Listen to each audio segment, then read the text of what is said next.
Assalamualaikum warahmatullahi wabarakatuh. Alhamdulillahi rabbil alamin. Lahun ni'matu wa lahul fadlu wa lahul thana'ul hasan. Wa salawatullahil barrir rahim wal malaikatil muqarrabin ala sayyidina wa maulana Muhammadin wa ala alihi wa ashabihi tayyibin tahirin. Allahumma la sahla illa ma ja'altahu sahla wa anta taj'alul hazna idha syi'ta sahla. Allahumma rzuqna al-ikhlasa fin niyyati wal qawli wal amal. Wa ba'du. Ila nabiyil mustafa sallallahu alaihi wasallam wa ikhwanihi minal anbiya'i wal mursalin wa syuhada'i was salihin, khususan ila sultanil awliya Syekh Abdul Qadir Al-Jilani wa Syekh Ahmad Ar-Rifa'i wa Syekh Baha'iddin Naqsyabandi wa Syekhina Abdullah Al-Harari wa ila arwahi muassisi jam'iyyati Nahdlatul Ulama Syekh Muhammad Hashim Ash'ari wa Syekh Bisri Sansuri wa Syekh Abdul Wahab Hasbuwah wa ila arwahi jami'i ahli al-qubur minal muslimin wal muslimat. Al-Fatihah. A'udzu billahi minasy syaithanir rajim. Bismillahirrahmanirrahim. Alhamdulillahi rabbil alamin. Ar-Rahmanir Rahim. Malik yaumiddin. Iyyaka na'budu wa iyyaka nasta'in. Ihdinas siratal mustaqim. Siratal ladzina an'amta 'alaihim ghairil maghdubi 'alaihim waladdallin. Amin. Hadirin hadirat kaum muslimin muslimat, pemirsa Madu TV rahimakumullah. Alhamdulillah, kita bersyukur kepada Allah Subhanahu wa taala.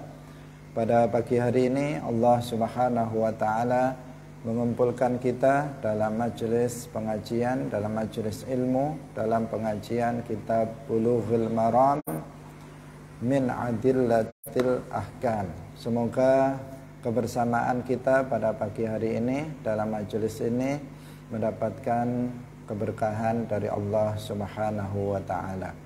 Salawat dan salam semoga tetap tercurahkan kepada junjungan kita Nabi Agung Nabi Muhammad sallallahu alaihi wasallam, para sahabatnya, keluarganya serta seluruh umat Islam yang mengikuti beliau ila yaumil qiyamah. Hadirin rahimakumullah. Pada pagi hari ini kita masih dalam pembahasan babul wudu, bab menjelaskan tentang wudu. Sebelum kita mulai, terlebih dahulu kami mengingatkan kepada kita masing-masing untuk mengikhlaskan niatnya lillahi ta'ala. Kita sampai pada hadis nomor 47. Qala al-muallifu rahimahullahu ta'ala wa an Talhata bin Musarrifin an abihi an jaddihi radhiyallahu ta'ala anhu qala ra'aitu Rasulullah sallallahu alaihi wasallam yafsilu bainal madmadati wal istinsyaqi. Akhrajahu Abu Dawud bi isnadin dha'ifin. Ra'aitu ningali sapa ingsun Rasulullah sallallahu alaihi wasallam yafsilu misah sapa Rasulullah bainal madmadati ing dalem antarane kumur walistin berkumur-kumur walistin syakilan istinsyak. Akhrajahu Abu Dawud bi isnadin dha'if. Wa an Aliyin radhiyallahu ta'ala anhu fi sifatil wudu'i, ing dalam sifat wudu. Thumma tamadmada, nuli kumur-kumur sapa Kanjeng Nabi, wastansara lan ngetokake banyu saking irung salasan Istinsar salasan kelawan telung ambalan. Yumat midu kumur-kumur sapa Kanjeng Nabi wayan surulan istinsar minal kaffi sangking epe-epe alladzi kang yakhudzu kang ngalap minhu sangking alladzi sapa wong minhu sangking alladzi almaa ing banyu. Akhrajahu Abu Dawud wan Nasa'i. Wa an Abdullah bin Zaid radhiyallahu taala anhu fi sifatil wudu ing dalam sifatil wudu thumma adkhala nuli nglebokaken sapa Kanjeng Nabi yadahu ing astane Kanjeng Nabi famadmadha nuli kumur-kumur sapa Kanjeng Nabi wastan syaqalan istinsyak nglebokaken banyu marang irung min kaffin saking epe-epe wahidin kang siji. Yaf'alu nglakoni sapa Kanjeng Nabi zalika ing mangkono-mangkono madmadhah lan istinsyak salasan kelawan telung ambalan. Muttafaqun alaihi. Hadirin hadirat rahimakumullah. Dalam hadis ini, 3 hadis yang tadi kita sebutkan, Rasulullah sallallahu alaihi wasallam menjelaskan tentang tata cara madmadhah dan istinsyak. Madmadhah artinya berkumur-kumur, memasukkan air ke dalam mulut kemudian memutar-mutarnya. Dan al-istinsyak artinya memasukkan air ke dalam hidung kemudian istinsar mengeluarkannya dari dalam hidung. Ketiganya adalah hal yang disunnahkan di dalam berwudu. Meskipun demikian ada tata cara yang telah diajarkan oleh Rasulullah sallallahu alaihi wasallam. Dan tata caranya ada beberapa cara, bukan hanya dengan satu cara saja, tetapi bisa dilakukan dengan berbagai macam cara. Yaitu antara yang pertama mengumpulkan al-jam'u dan yang kedua adalah al-fasl, yaitu memisahkan. Mengumpulkan artinya mengumpulkan antara madmadhah dan al-istinsyak. Memisahkan artinya memisahkan antara madmadhah dan al-istinsyak. Dalam hadis 47 disebutkan bahwa Talhah Ibn Musarrif melihat Rasulullah sallallahu alaihi wasallam itu memisahkan antara madmadhah dan al-istinsyak. Artinya beliau berkumur-kumur 3 kali, kemudian setelah itu melakukan istinsyak 3 kali secara terpisah. Artinya tidak dibarengkan dengan madmadhah. Madmadhah sendiri, kemudian istinsyak sendiri. Sedangkan dalam hadis yang berikutnya, hadis 49 dikatakan tsumma adkhala yadahu famadmadha wastansyaka min kaffin wahidin yaf'alu dzalika salasan. Di sini disebutkan bahwa Nabi itu melakukan madmadhah dan istinsyak sebanyak 3 kali atau melakukan madmadhah dan istinsyak dengan satu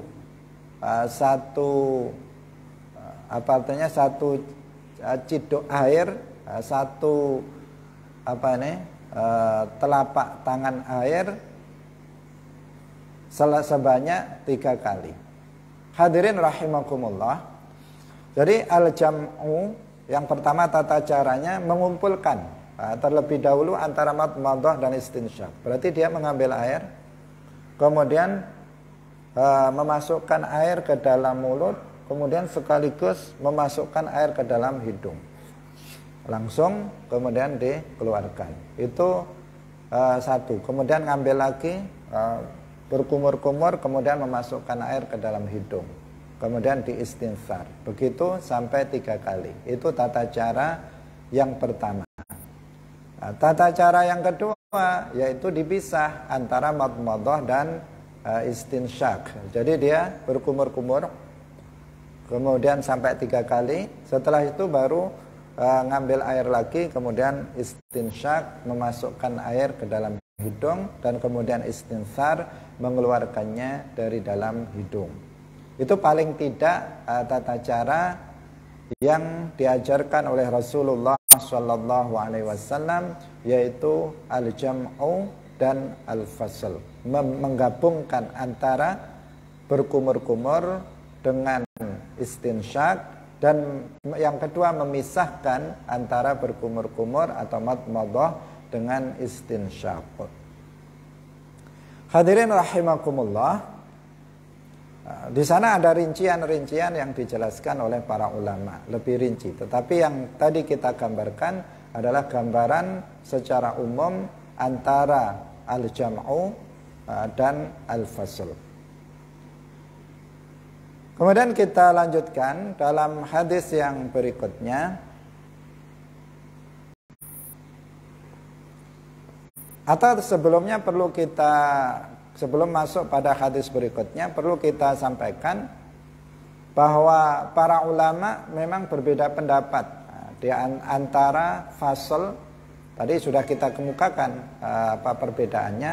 Namun yang ingin kita sampaikan adalah ini pendapat siapa?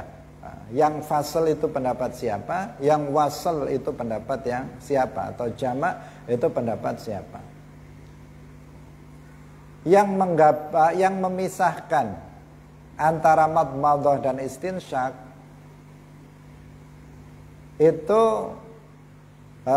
menurut Imam Syafi'i, kalau menurut Imam Syafi'i,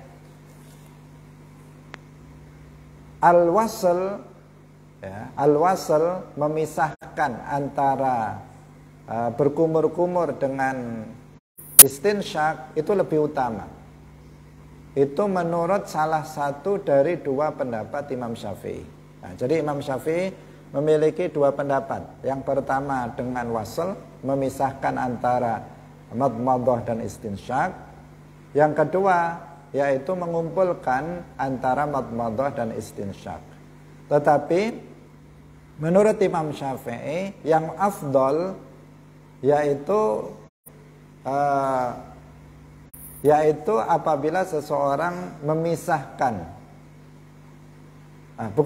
menggabungkan antara madmadah dan istinsyak. Jadi langsung dia ngambil air, kemudian madmadah, kemudian langsung memasukkan air ke dalam hidung. Madmadah langsung sekaligus istinsyak dengan satu cakupan air yang dia ambil.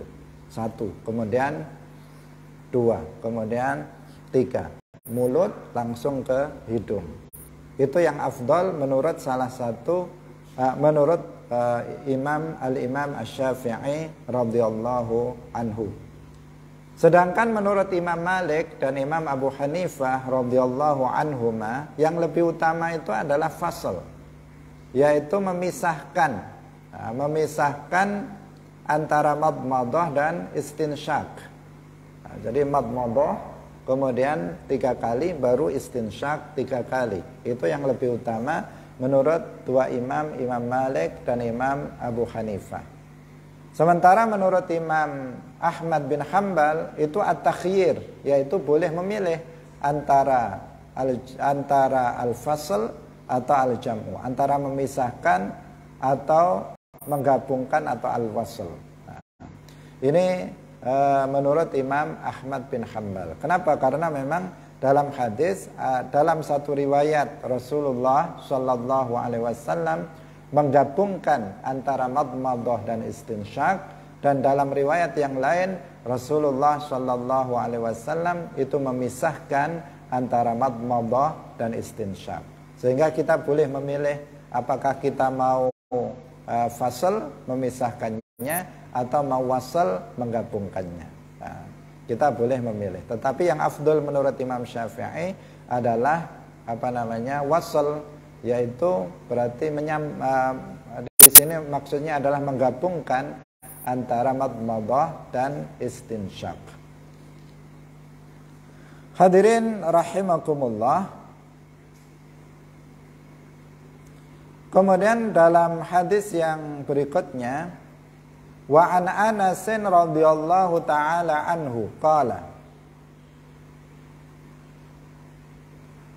ra'a wasningali sapa qala dawuh sapa Anas ra'a wasningali sapa an-nabiyyu kanjeng Nabi sallallahu alaihi wasallam rajulan ing wong lanang wa fi qadamihi lan iku ing dalem delamaane rajul mithlu dzufri utawi padane kuku lam yusibhu orang ngenani ing lam yusibhu orang ngenani ing qadamahu mithlu dzufri apa alma'u banyu. Faqala mongko dawuh sapa Kanjeng Nabi irji baliya sapa sira fa asin mongko nuli bagusana sapa sira wudu aka ing wudu sira. Akhrajahu Abu Dawud wan Nasa'i. Hadirin rahimakumullah. Anas bin Malik beliau berkata bahwa Rasulullah suatu ketika melihat ada seorang laki-laki yang pada kakinya itu ada seukuran kuku. Seukuran kuku artinya apa? Kecil sekali yang tidak terkena air. Jadi di kakinya ada bagian kecil yang tidak terkena oleh air. Dia membasuh kakinya tetapi ada bagian dari kaki itu seukuran kuku yang tidak terkena air. Artinya airnya itu belum merata ke seluruh anggota wudhu, dalam hal ini kaki yang wajib untuk dibasuh. Apa yang kita pahami dari hadis ini? Yang pertama bahwa dalam berwudu seseorang harus meratakan air ke seluruh anggota wudu. Apabila seseorang misalnya membasuh wajah, maka seluruh batasan, seluruh bagian yang berada dalam batas wajah ini harus terkena air. Misalnya wajah, batasannya mana? Min manabiti sya'ri ra'si ila dzaqan, yaitu dari tempat tumbuhnya rambut sampai ke dagu dan dari telinga kanan ke telinga kiri. Semua yang ada di sini dalam bagian wajah itu harus terkena oleh air. Air harus merata ke seluruh bagian dari wajah. Apabila seseorang misalnya berwudu, kemudian ada yang terlewat, misalnya terlewat di sini masih kering, atau misalnya di bawah hidung ini masih kering, maka berarti wudunya itu tidak sah, karena membasuh wajahnya itu belum mencukupi, sehingga membasuh wajahnya tidak sah, wudunya juga tidak sah. Atau seseorang misalnya membasuh tangan dalam wudu, batasannya adalah termasuk kedua siku, ini wajib dibasuh dalam mazhab Syafi'i. Kemudian ada seseorang ketika wudhu dia membasuhnya, kemudian meninggalkan sikunya. Artinya sikunya masih kering, tidak terkena oleh air. Maka ini berarti basuhannya terhadap tangan ini tidak sah, dan otomatis wudhunya juga tidak sah. Jadi terbukti dalam hadis ini Rasulullah Shallallahu Alaihi Wasallam itu mengingatkan, atau bahkan bukan mengingatkan, tapi Nabi memerintahkan kepada orang yang pada kakinya itu ada ada seukuran kuku, artinya kecil sekali yang belum tersentuh oleh air. Nabi memerintahkannya untuk kembali lagi dan menyempurnakan wudhunya. Padahal Nabi melihat hanya sedikit saja, seukuran kuku itu kan berarti sangat sedikit yang tidak terkena air. Sedikit yang masih kering, nggak tersentuh oleh air, begitu saja Nabi kemudian memerintahkan dia untuk menyempurnakan wudhunya. Apalagi kalau sampai misalnya lebih besar dari seukuran kuku yang tidak terkena air, tentu saja dia harus tentu saja itu menjadikan nanti wudhunya tidak sah. Kalau wudhunya tidak sah, maka sholatnya nanti juga tidak sah, karena syarat sah sholat harus dilakukan oleh orang yang suci, baik dari hadas maupun dari najis. Jadi Rasulullah Shallallahu Alaihi Wasallam mengatakan irji' fa ahsin wudu'aka. Kamu kembalilah lagi, artinya artinya dia diminta untuk berwudu kembali dan memperbaiki wudunya. Jangan sampai ada bagian dari bagian yang wajib dibasuh dalam wudu itu yang tidak terkena oleh air. Bahkan dalam hadis yang lain, Rasulullah Shallallahu Alaihi Wasallam pernah bersabda, wailun lil a'qabi minan nar. Wailun, azab yang berat bagi orang yang ketika berwudu itu meninggalkan tumitnya dalam keadaan belum terbasahi oleh air. Ketika seseorang berwudu membasuh kakinya, kemudian ternyata tumitnya masih kering, Rasulullah mengatakan wail, azab yang berat bagi orang yang meninggalkan tumitnya dalam membasuh di waktu wudu, dan dia terancam dengan azab neraka nanti pada hari kiamat. Kenapa? Karena dia wudunya nggak sah. Jika wudunya nggak sah, maka sholatnya juga ikut tidak sah. Jadi harus betul-betul dipastikan merata ya. Ketika kita membasuh muka, dipastikan bahwa air sudah merata ke seluruh batasan muka.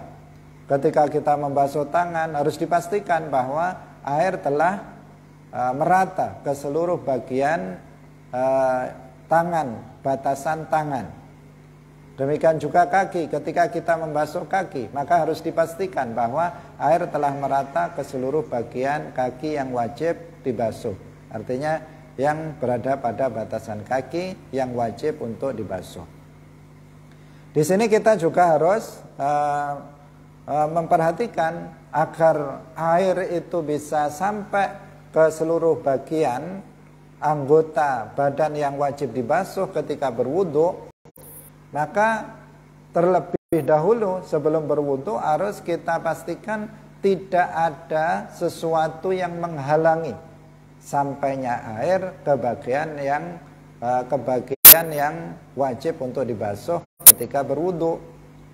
Jadi misalnya tangan, kita membasuh tangan, harus dipastikan di tangan ini nggak ada sesuatu yang bisa menghalangi sampainya air ke bagian yang wajib dibasuh dari tangan ini. Kalau misalnya di tangan ini ada cat, atau misalnya ada sesuatu yang lainnya, macam-macam yang bisa menghalangi sampainya air ke kulit, maka harus terlebih dahulu dihilangkan. Harus dihilangkan terlebih dahulu. Hadirin rahimakumullah, sesuatu dianggap menghalangi sampainya air ke kulit itu apabila kita raba, dia memiliki ketebalan. Jadi misalnya di sini ada cat, kemudian kalau kita sentuh tanpa kita melihatnya, kita tahu bahwa di sini itu ada sesuatu benda. Maka berarti benda itu bisa menghalangi sampainya air ke kulit. Tapi kalau benda yang ada pada kulit itu sesuatu yang sangat tipis, yang apabila kita sentuh maka nggak ada bedanya antara bagian yang terkena benda tersebut atau yang tidak terkena. Misalnya pulpen misalnya, ketika kita coretkan ke tangan kita ini, kemudian tanpa melihat kita sentuh, kita raba, maka nggak ada bedanya antara bagian tangan yang terkena pulpen dan yang tidak. Maka berarti tinta pulpen ini tidak bisa atau tidak menghalangi sampainya air ke kulit.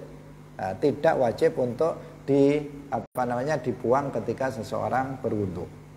Jadi agar air itu bisa merata ke seluruh bagian yang wajib untuk dibasuh ketika berwudu, maka seseorang harus menghilangkan penghalang tersebut, sesuatu tersebut yang bisa menghalangi sampainya air ke ke bagian yang wajib dibasuh. Adapun kotoran yang berada di bawah kuku, maka di sini para ulama berbeda pendapat. Maksudnya kotoran yang berada di bawah kuku itu kotoran yang memang muncul dari situ, bukan dari luar. Jadi ini adalah semacam kalau di kita itu istilahnya apa? Bolot. Karena keringat kemudian di bawah kuku itu ada kotoran. Maka tentang kotoran itu para ulama khilaf, sebagian mengatakan dimaafkan, sebagian para ulama mengatakan tidak dimaafkan. Karena itu lebih baik kita ini tidak memelihara kuku agar tidak tersimpan di bawahnya nanti kotoran-kotoran kuku. Atau kalau memang kukunya panjang ya harus rajin untuk membersihkan kukunya agar tidak ada benda-benda yang menyelip di dalam atau di bawah kuku tersebut. Meskipun di sini ada khilaf di antara para ulama. Namun apabila kotoran tersebut itu datangnya dari luar, misalnya seseorang memang bermain tanah, kukunya panjang, kemudian dia bermain tanah. Setelah itu kukunya kotor, banyak di bawah kuku ini kotoran-kotoran berupa tanah. Akibat dari dia tadi bermain tanah, maka di sini harus dibersihkan sebelum berwudu, harus dibersihkan agar air bisa sampai ke bagian yang wajib dibasuh dalam wudu. Hadirin yang dirahmati oleh Allah Subhanahu wa taala. Jadi itu rincian hukum tentang kotoran yang ada di bawah kuku. Hukumnya ada rincian yang telah kita sampaikan tadi. Kemudian yang berikutnya kita beralih pada pada hadis yang berikutnya, hadis yang ke-51. Wa anhu radhiyallahu taala anhu qala kana Rasulullah sallallahu alaihi wasallam yatawaddau bil muddi wa yaghtasilu bis sa'i ila khamsati amdadin muttafaqun alaih. Sebelum kita menjelaskan hadis ini, tadi ada yang perlu kita tambahkan. Karena sering hal ini dipertanyakan. Bagaimana dengan seseorang yang misalnya kerjanya di bengkel? Kerjanya di bengkel sehingga dia sering bersentuhan dengan kotoran-kotoran, misalnya oli atau yang lainnya, yang tangannya kemudian bisa hitam dan ada sesuatu yang bisa menghalangi sampainya air ke kulit. Tentang hal ini kalau menurut Imam Malik, ya, kalau menurut Imam Malik dalam mazhab Maliki, jika memang itu pekerjaannya, memang pekerjaan dia itu, profesi dia itu adalah bengkel misalnya, maka jika sedikit itu dimaafkan. Jika memang kotorannya itu sedikit dimaafkan. Tapi kalau kotorannya banyak, maka dia wajib untuk membersihkannya sebelum dia berwudu. Tapi kalau profesinya bukan itu, misalnya saya bukan seorang saya tidak bekerja di bengkel. Saya juga tidak memiliki keahlian dalam memperbaiki mobil atau sepeda motor misalnya, atau sepeda. Kemudian sesekali saya karena bengkel tutup semua, kemudian saya memperbaikinya sendiri. Kemudian tangan saya terkena terkena oli dan semacamnya sehingga menjadi hitam. Maka di sini tidak dimaafkan. Kita harus bersihkan tangan itu agar nanti ketika saya berwudu, air itu tidak terhalang untuk sampai ke kulit. Tapi kalau memang kerjaannya sehari-hari itu, maka dilihat apakah kotoran yang ada pada tangan itu misalnya itu banyak atau sedikit. Kalau sedikit maka dimaafkan, kalau banyak maka itu tidak dimaafkan. Nah, baiklah kita baca hadis yang tadi nomor 51. Kana ana sapa Rasulullah sallallahu alaihi wasallam iku yatawaddau wudu sapa Rasulullah bil muddi kelawan sakmut banyu. Wa yaghtasilu lan atus sapa Kanjeng Nabi bisai kelawan sak sok banyu. Ila khamsati amdadin tumeka maring 5 pira-pira mud. Hadirin rahimakumullah. Hadis ini menjelaskan kepada kita untuk tidak melakukan israf, yaitu berlebihan baik dalam wudhu maupun dalam mandi. Karena Nabi Shallallahu Alaihi Wasallam itu berwudhu hanya dengan 1 mud. 1 mud itu berarti segini, 1 genggaman telapak tangan. Berwudhu dengan ini dan beliau bisa melakukannya. Artinya tidak menggunakan air yang berlebihan di dalam berwudhu. Sementara ketika Rasulullah Shallallahu Alaihi Wasallam itu mandi, maka beliau menggunakan air 1 sok. 1 sok itu berarti 4 mud. Nah, ini 1 mud tadi.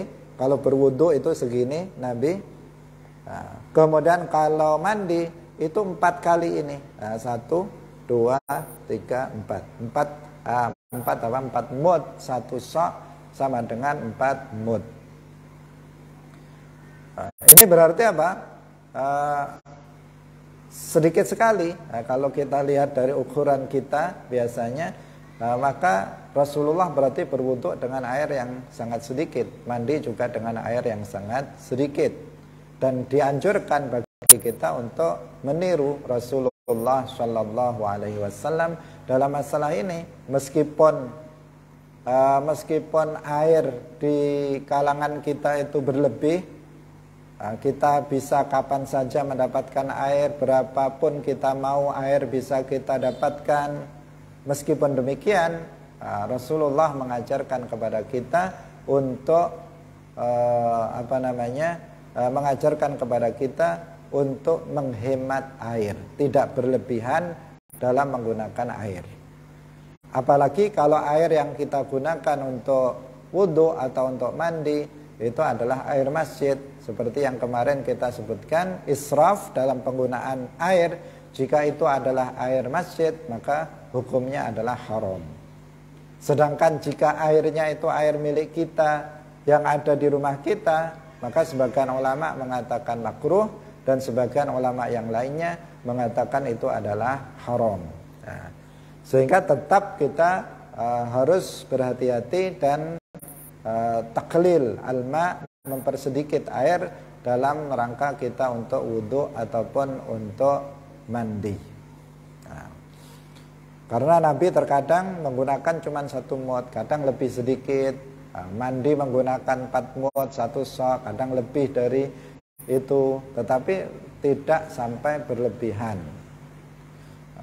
Ini peringatan ya, peringatan bagi kita semuanya tentang masalah hukum al-israf filma dalam air. Jangan sampai kita melakukan hal tersebut. Hadirin rahimakumullah. Jadi maksud dari hadis ini tidak menunjukkan bahwa kita ini wajib untuk, kalau wudhu wajib menggunakan 1 mud, atau kalau mandi wajib menggunakan 4 mud atau 1 sok. Tidak dalam rangka membatasi harus segitu. Tetapi ini menunjukkan tentang pentingnya kita untuk tidak israf dalam menggunakan air dalam wudhu maupun mandi. Nabi mengajarkan kita agar kita tidak melakukan israf dalam penggunaan air dalam berwudhu dan mandi. Itu yang dipahami dari hadis tersebut. Kenapa? Karena dalam hadis ini disebutkan wa yaghtasilu bis-sha'i ila khamsati abdad. Nabi itu mandi dengan satu sok sampai 5 mud. Kalau 5 mud berarti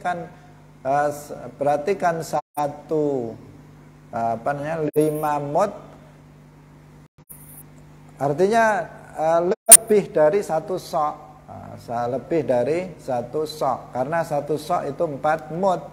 Kalau 5 mud berarti satu sok lewat satu, berarti kalau 5 mud berarti satu sok lewat satu mud. Artinya lebih dari satu sok, tetapi lebihannya tidak banyak. Nah, ini ajaran Islam yang patut kita perhatikan karena banyak masyarakat yang tidak memperhatikan ini. Banyak umat Islam, bukan hanya orang awamnya saja, tetapi juga para tokohnya. Para tokohnya juga ada yang tidak memperhatikan tentang hukum ini, sehingga ketika berwudu itu berwudu semaunya dalam penggunaan air. Dia tidak menghemat penggunaan air, tetapi dia berlebihan dalam menggunakan air. Alasannya apa? Mereka alasannya di tempat kita air kan banyak. Kalau Nabi menggunakan 1 mud, kata dia, ketika wudhu atau menggunakan air 1 sok ketika mandi, itu karena di Arab itu airnya sedikit. Sedangkan di tempat kita ini airnya membludak. Karena itu ya jangan disamakan antara sini dan sana. Nah, ini pendapat yang tidak benar. Nah, meskipun air di tempat kita itu banyak, membludak, kapanpun kita bisa mendapatkannya, dimanapun kita bisa mendapatkannya, tetap kita harus mengikuti tuntunan Rasulullah Shallallahu Alaihi Wasallam dalam hal ini, yaitu taklilul ma, mempersedikit air dalam berwudu dan dalam mandi. Kita ingatkan kembali apabila kita wudu di masjid, jangan betul-betul jangan kita melakukan israf dalam penggunaan air. Kita ambil air sedikit saja, misalnya untuk berkumur-kumur. Apalagi kalau tadi kita mengikuti pendapat yang menggabungkan antara madmadah dan istinsyak. Misalnya kita ambil air dengan tangan, kemudian kita berkumur-kumur sekaligus istinsyak 3 kali. Membasuh muka tidak perlu airnya harus banyak, sedikit saja, kemudian bisa diratakan ke seluruh wajah. Dan seterusnya, yang jelas semaksimal mungkin kita untuk menghemat air dalam berwudu maupun dalam mandi. Hadirin rahimakumullah. Sekarang kita masuk pada hadis yang terakhir dalam bab wudu. Wa an Umar radhiyallahu taala anhu qala Rasulullah sallallahu alaihi wasallam, ma minkum min ahadin, ora ana iku setengah saking sira kabeh, min ahadin saking wong suwiji, ya tawaddau kang wudu sapa ahad, fayusbihu nuli nyempurnaaken sapa ahad al wudu'a ing wudu, summa yaqulu nuli donga sapa ahad, asyhadu an la ilaha illallah wahdahu la syarikalah wa asyhadu anna muhammadar rasulullah, illa futihat, kejaba den buka lahu ketuwe ahad apa abwabul jannati, pira-pira lawange swarga, asamaniyatu kang 8, yadkhulu manjing sapa ahad min ayyiha saking endi-endi abwabil jannah, sya'a ngersakaken sapa wong. Akhrajahu Muslimun wa Tirmidzi wa zadalan nambah sapa Kanjeng Nabi, Allahumma ja'alni minat tawwabina waj'alni minal mutatahhirin. Allahumma duh Gusti Allah, ij'alni datekna sira panjenengan ing ingsun minat tawwabina, termasuk saking pira-pira wong kang taubat, waj'alni lan muga datekna panjenengan ing sira minal mutatahhirin, termasuk saking wong-wong kang netepi suci. Hadirin rahimakumullah, dalam hadis yang terakhir dalam bab wudu disebutkan tentang doa setelah wudu. Rasulullah Shallallahu Alaihi Wasallam mengajarkan doa setelah wudu atau zikir setelah wudu. Kapan dilakukan? Setelah menyempurnakan wudu. Setelah wudunya betul-betul sudah selesai, baru kemudian seseorang berwudu dengan bacaan asyhadu an la ilaha illallah wahdahu la syarikalah wa asyhadu anna muhammadan abduhu wa rasuluh. Dalam satu riwayat sampai titik di sini. Dalam riwayat yang lain itu ditambahkan Allahumma ja'alni minat tawwabina wa ja'alni minal mutatahhirin. Nah, kita tambahkan ini biar lengkap. Nah, jadi bagaimana bacaannya?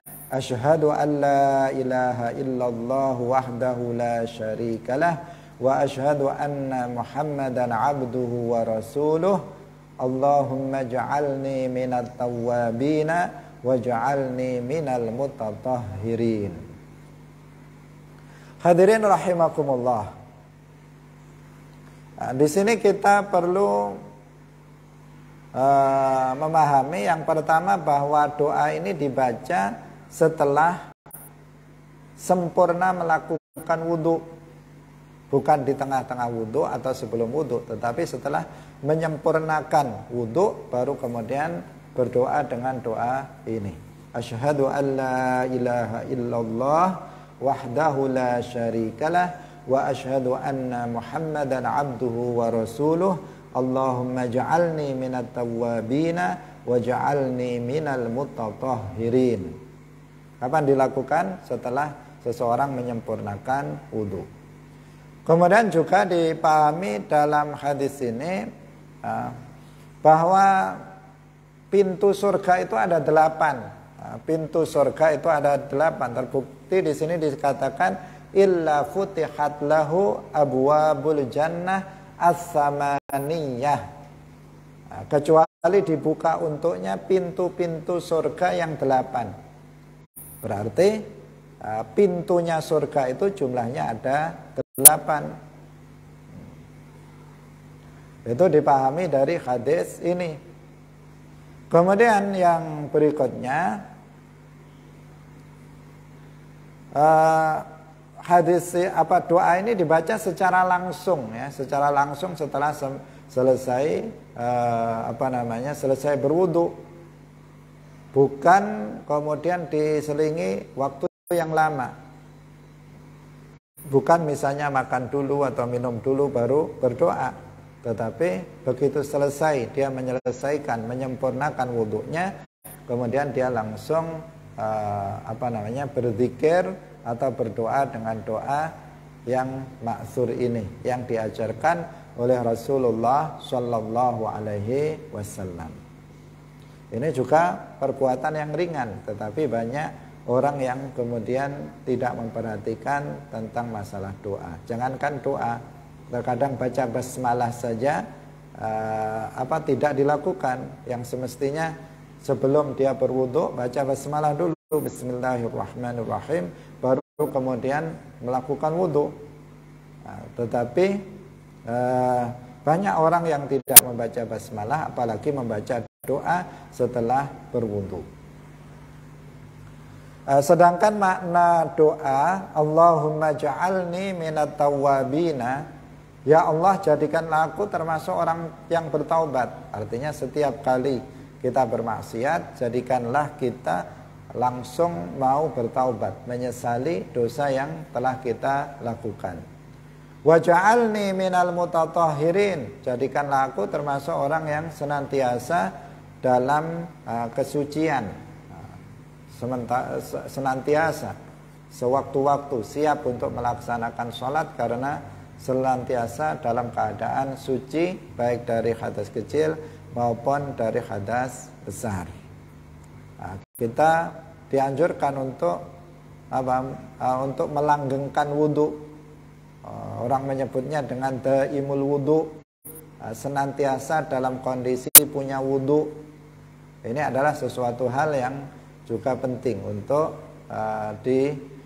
untuk kita amalkan. Senantiasa menjaga kesucian kita dimanapun dan kapanpun kita berada, sehingga tidak setiap kali mau sholat kemudian wudhu, setiap kali mau sholat kemudian wudhu, tetapi dia senantiasa sudah siap untuk melaksanakan sholat.